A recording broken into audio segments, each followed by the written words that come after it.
करण्यात दैनिक सुरू केलं होतं दर्पण।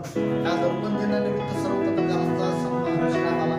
पाटोदा मराठी पत्रकार परिषदेच्या वतीने शालेय साहित्य जिल्हा परिषद भीमनगर येथे वाटप करण्यात आले।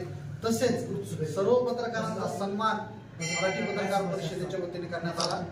पत्रकारांच्या समस्यावर आतापर्यंत कोणत्याही राजकीय नेत्यांनी भाष्य केलेलं नाही।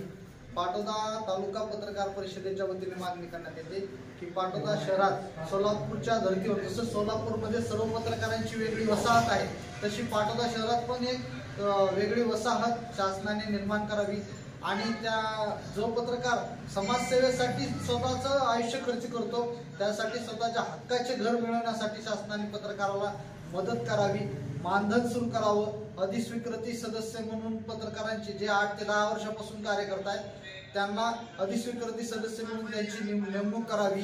तसेच पाटोदा शहरात पत्रकार भवन होणं अत्यंत गरजेचं आहे, त्याची पण मागणी शासनाने त्या मागणीची पण शासनाने पूर्तता करावी अशी मी मराठी पत्रकार परिषदेच्या वतीने मागणी करतो। 6 जानेवारी 1925 रोजी दर्पण दिन बाळशास्त्री जांभेकर यांच्या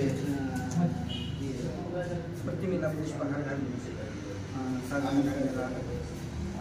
बाळशास्त्री जांभेकर यांच्या प्रतिमेचे पूजन ह्यासाठी काय की बाळशास्त्री जांभेकर यांनी 6 जानेवारी 1832 ला दर्पण या नावाचा वृत्तपत्र सुरू केलं होतं आणि त्या निमित्ताने दरवर्षी 193 वर्षापासून बाळशास्त्री जांभेकरांनी दर्पण प्रथम मराठीमध्ये काढलं होतं, तर त्या निमित्ताने दर्पण दिन साजरा केला जातो।